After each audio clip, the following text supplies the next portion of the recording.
Hey, what's up? I'm making this video to address a situation that is very serious today in reference to a particular controversy, but I like to make my videos in a way that will still be meaningful and worth talking about. 5 years from now, 10 years from now, if someone watched this video who has no comprehension of the particular controversy that surrounded me at the time I recorded the video. I also make my videos with an awareness that my own daughter may see them one day, maybe 10 years from now, maybe more.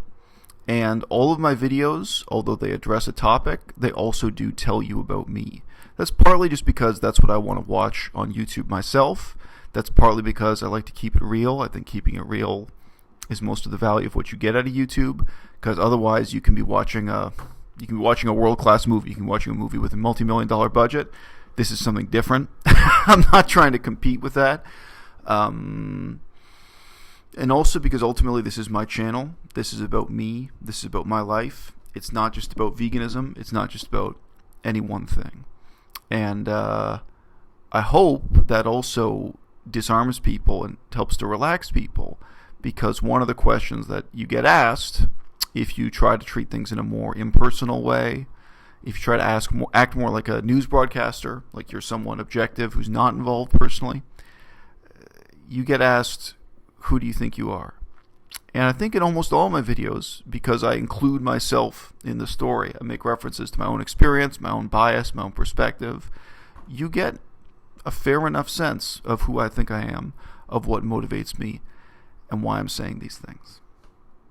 Matter at hand, today, and I mean today, there are accusations against a guy within the vegan community, which is not a community.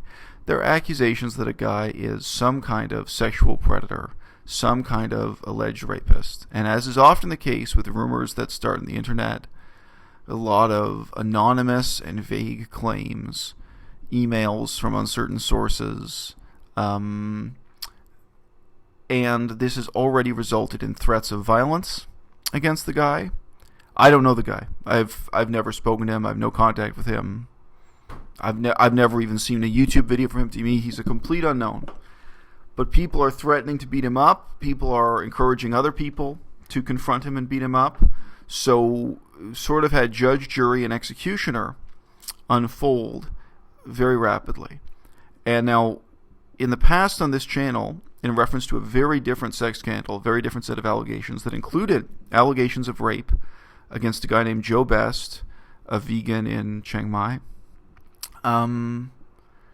In that context, I talked a lot about tolerance, and tolerance being an underrated virtue. And, saying things like, look, you may not like Joe Best, you may not like the way he lives his life, but, it's actually meaningful and important to tolerate him.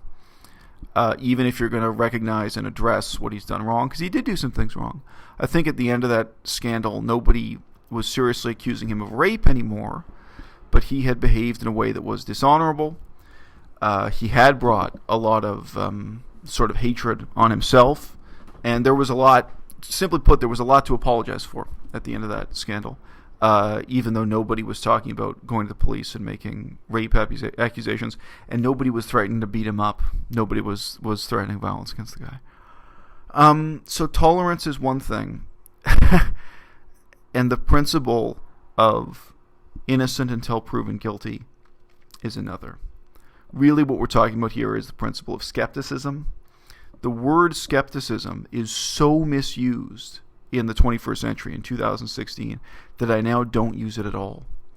I'll just pause to note really briefly that's been saddening for me personally. I've read the ancient skeptic philosophy, guys like Sextus Empiricus, ancient Greek and Roman sources on what skepticism was. I know the meaning and importance of skepticism in terms of the history of the Western world. I would love it if I lived in a place where I could use the word skepticism in a meaningful sense, and I can't, because it's just one of those words that's been kind of dragged through the mud and doesn't mean what it's supposed to mean anymore. But skepticism, in a deep sense, has to apply to these cases. It has to be something you really live your life by. Somebody on the internet said that somebody else is a rapist. What do you do with that information? Where do you go from there?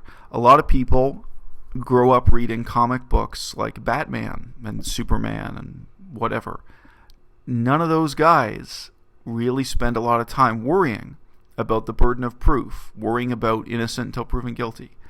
Most of the time, Spider-Man, he already knows who the bad guy is because the bad guy is wearing a costume that identifies him as a bad guy. Spider-Man is not concerned about whether or not Dr. Octopus is guilty or innocent, And that type of fiction, it's not true of all, but I would say it's even true of most kind of murder mysteries. So much in our culture begins with the presumption of guilt, and then the conflict unfolds, and there may be questions of justice or righteousness, violence and nonviolence, but they all take place after that presumption of guilt. I remember I spoke to a lawyer, a young female lawyer who was interested in being my girlfriend, as it happens, probably why she had that conversation with me. A lawyer who was involved in the human rights trials in Cambodia. So some of the leaders, people who had committed atrocities during the period of communism in Cambodia, called the Khmer Rouge period, were on trial at that time, and she was a minor part of those legal proceedings.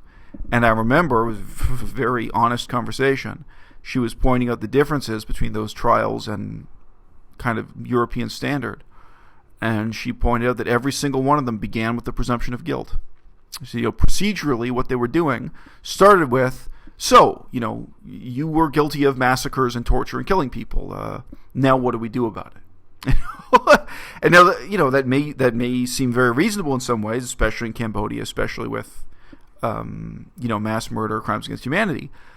But even in that extreme situation, it's worth thinking about, how does skepticism apply? How does the presumption of innocence apply?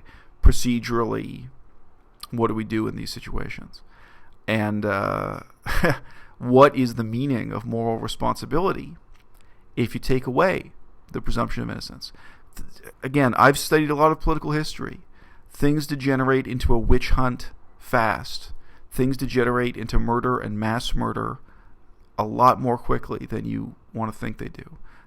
Generally, in the history of communism, you often start off with small groups of people who started out as, labor organizers trying to get higher wages, talking about helping the poor, talking about human equality and various sort of pious and positive aspects of communist ideology.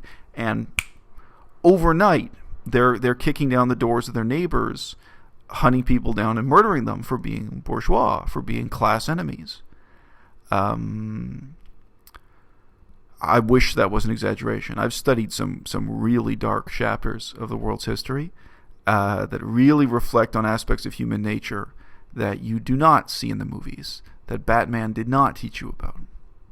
And, on the other hand, as I say, our Western culture today tends to take for granted some of these virtues, like tolerance, skepticism, presuming innocence until guilty.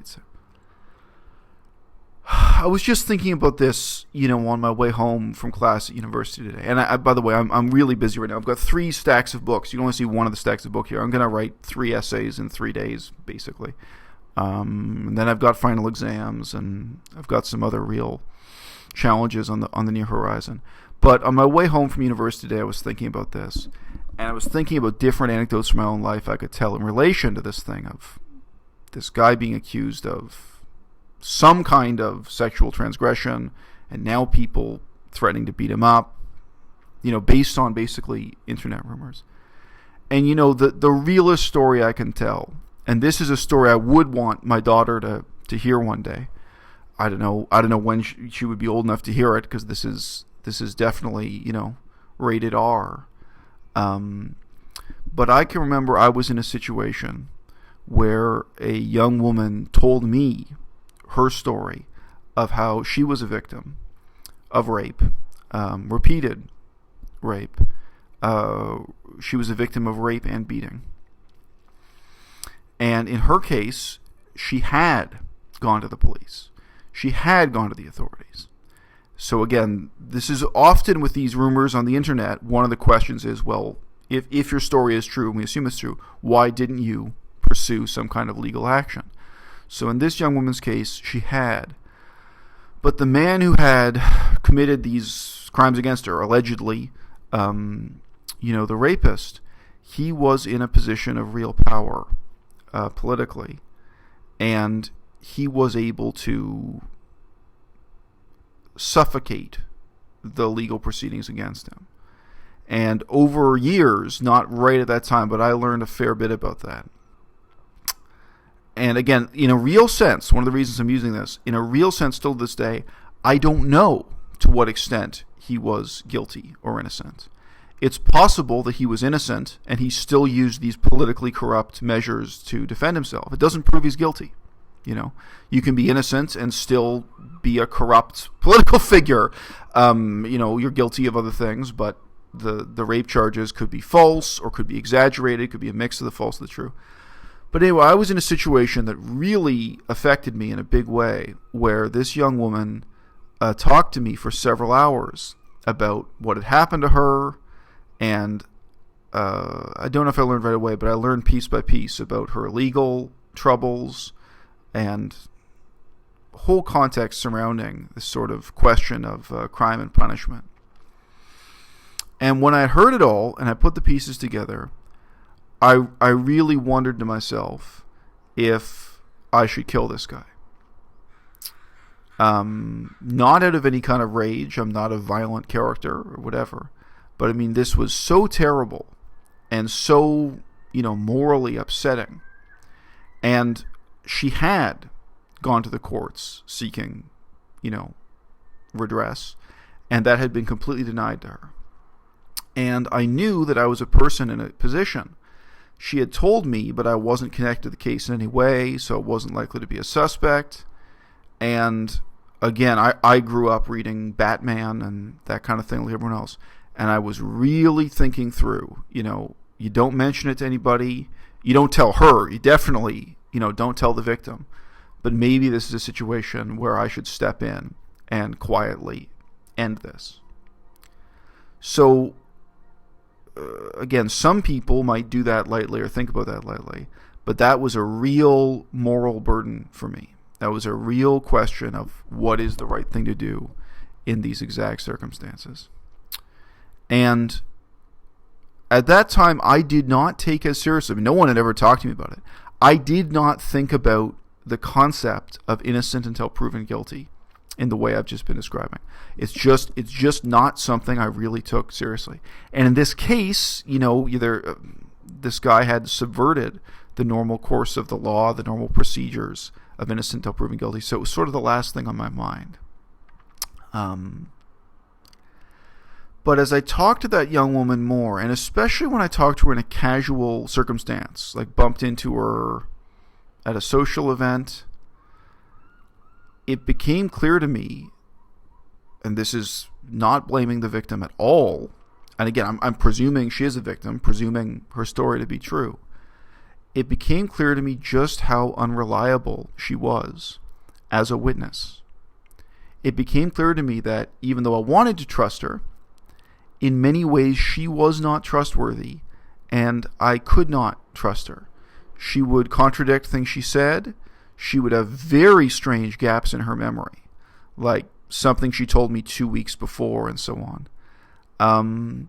She was, and again, this may have been part of why she was a victim, not blaming the victim at all. She obviously was a person who had psychological problems. Now, again, there's cause and effect there. There's the so-called chicken and egg problem. That's a misused term, but obviously you can ask, well, was she psychologically disturbed because she was a victim, or was she someone who had these psychological problems and was sort of more targeted or more susceptible to be a victim for that reason? And it's probably both, because over the years I got to know her. Later in life, she and I got to know each other very well again, and probably she would have had a lot of her psychological problems anyway, but this experience made them worse.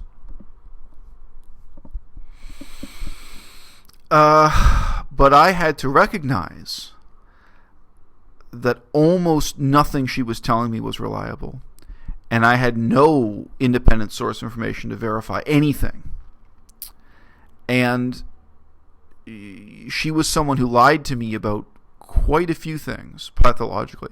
You know what? I say I'm going to be really real on this. Okay, let's be 100% honest. I also had an experience with her where we were alone. She was a very good-looking woman, extremely attractive, and she did play sports, so she was quite strong.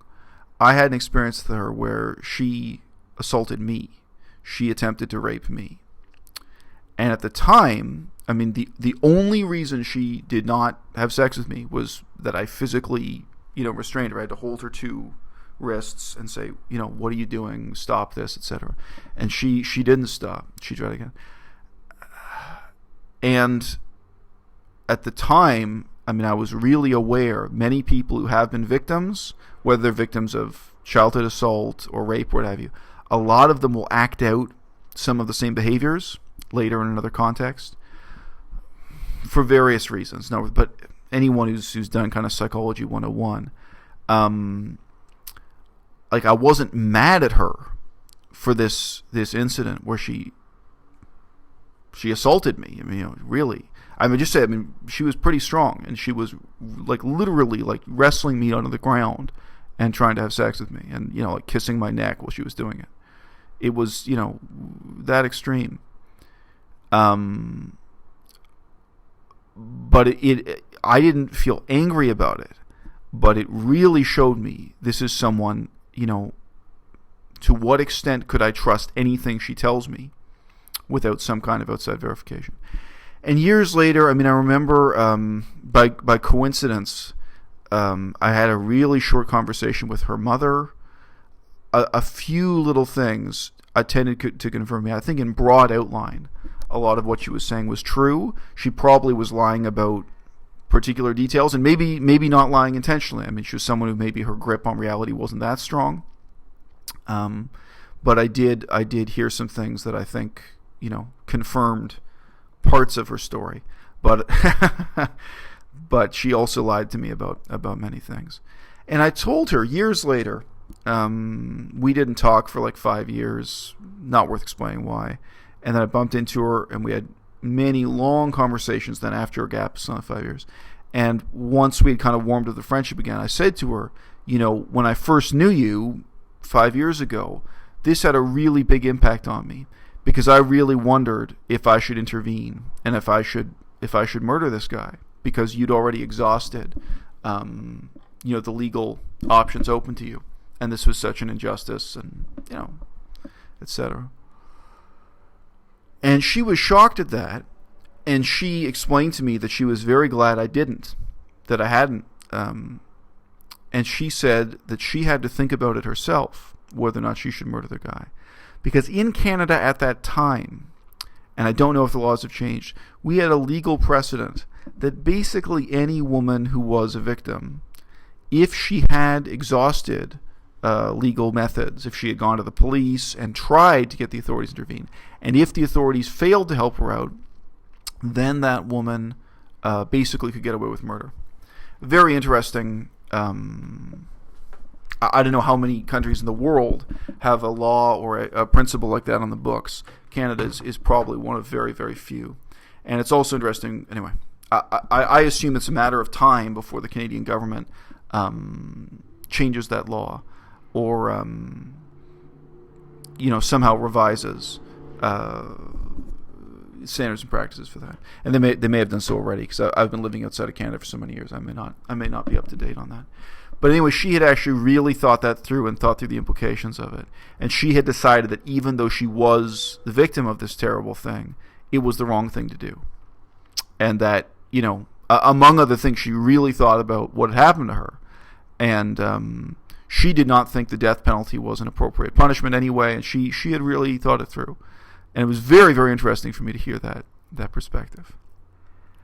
But the big lesson that I had to take home from that for the rest of my life, in a non-trivial way, in a profound sense, was how skepticism applies to these things, these human personal reactions. Skepticism is not just about the progress of science. Skepticism is not just about gravity and whether the sun orbits the Earth or this sort of thing. Skepticism impacts, personal, emotionally moving, difficult to deal with situations of this kind. And that's when it's hardest to be a skeptic in a meaningful sense. That's when it's most of a challenge, when it requires the most self-discipline. Now, look, this video shouldn't go on for too long, but on another level, I have seen rumors and malicious lies and accusations spread on the internet in all kinds of circumstances. I remember there was one young woman who I talked to. She was vegan. That was the only reason I knew her. And she intentionally lied that I had been basically hitting on her, that I had been trying to start a relationship with her, start a love affair with her. She intentionally lied on the internet about that. And at the time, I was married. I wasn't looking for any kind of relationship. I was married, and I was raising a newborn baby. And I remember with that young woman, like the very first message I sent to her said, I'm married, and my wife is an expert in the same area that you're studying university. You should let me put you in touch with her. So like right off the bat, the nature of that email relationship was that I was, presenting myself as someone who was interested in her academic work, who was also vegan, and where, I mentioned I was married, and there was absolutely zero sexual component to it. I remember when that girl made the accusations, my wife really laughed out loud because this young woman is not my type. My ex-wife knows what kind of women I'm attracted to and what I'm interested in. We know each other really well. We're still in the legal process of getting divorced. That's another story.